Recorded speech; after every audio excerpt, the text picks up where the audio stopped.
We all know that picture of Michelle Phillips, right? Sun-kissed California girl, the voice of a generation, seemingly living the dream. Yeah. But what if I told you that behind the glamour, there's this whole story of incredible resilience, like a battle with inner demons that even fame couldn't silence? Hmm. That's kind of what we're getting into today. Wow. Yeah, so this deep dive is about peeling back those layers. We're really digging into this new biography about Michelle Phillips. It's by an author named Rain, and they did a podcast interview recently. This is also fair game. And by the end of this, you'll understand not just like the facts of her life, but the why behind them.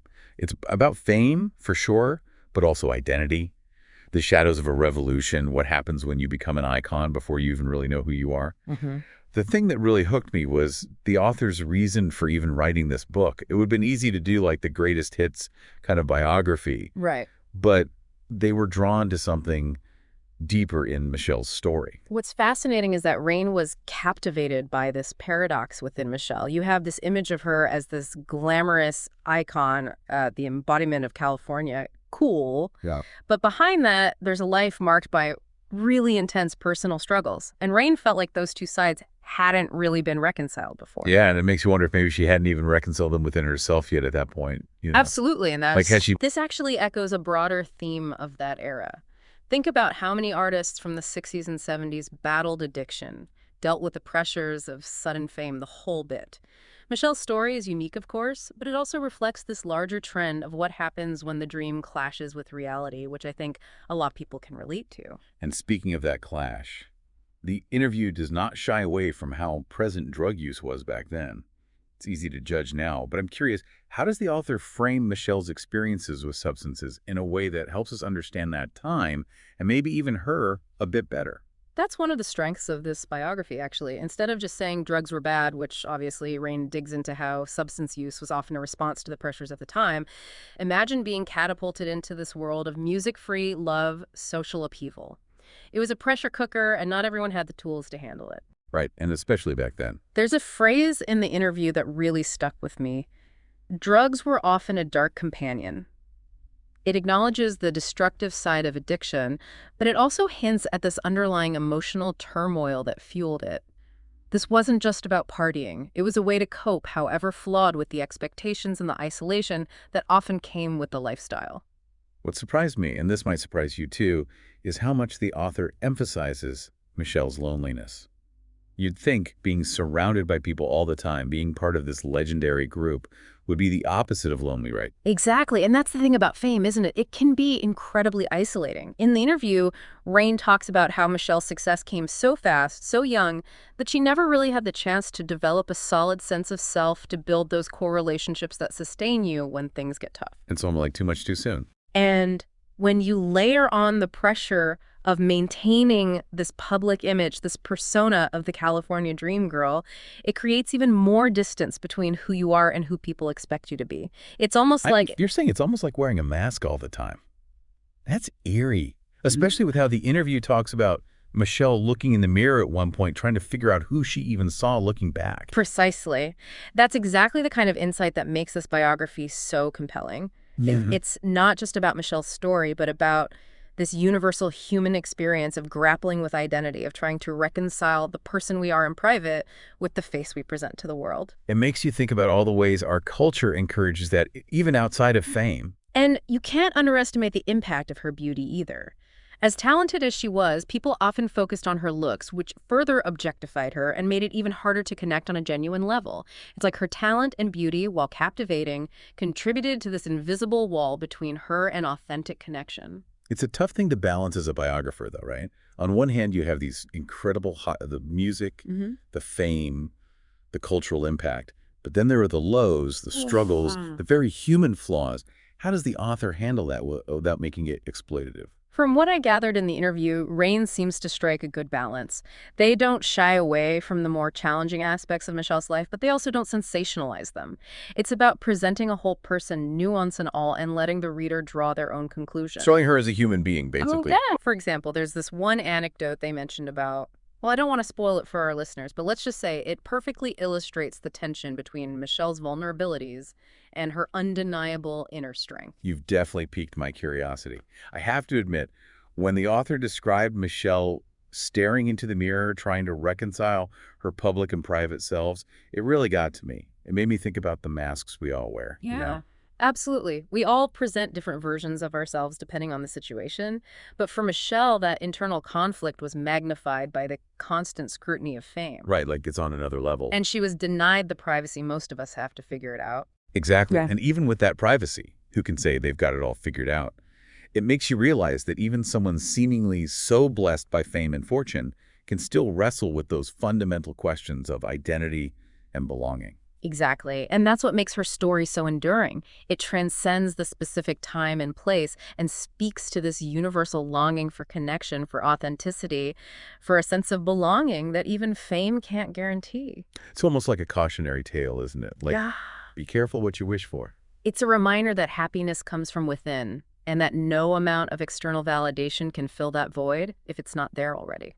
And that's something I think we could all stand to be reminded of. You know, it's easy to get caught up in the image of these iconic figures, but this biography, at least from what we're hearing in this interview, really tries to show the human side of Michelle Phillips. It does. It really does. And that's what I appreciate about the author's approach.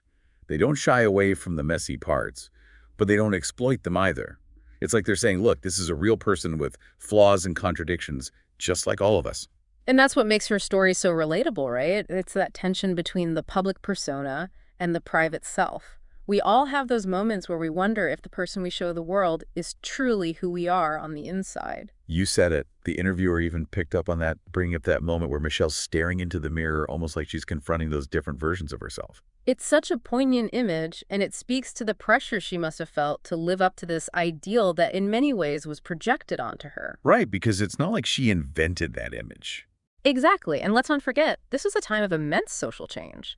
The women's liberation movement was gaining momentum, challenging traditional gender roles. Which she kind of became a symbol of, in a way. Yet, even as Michelle embodied this image of female empowerment, she still faced those societal expectations and pressures in a very real way. Totally. It's like she was caught in this whirlwind of change, both personally and culturally. Exactly. And that's what I find so fascinating about exploring this era through the lens of Michelle's life. It wasn't just about the music or the fashion. It was about navigating these shifting tides of identity, of figuring out who you were in a world that was constantly trying to define you. It sounds like the author doesn't shy away from the tougher aspects of Michelle's story, but they also don't judge her for it.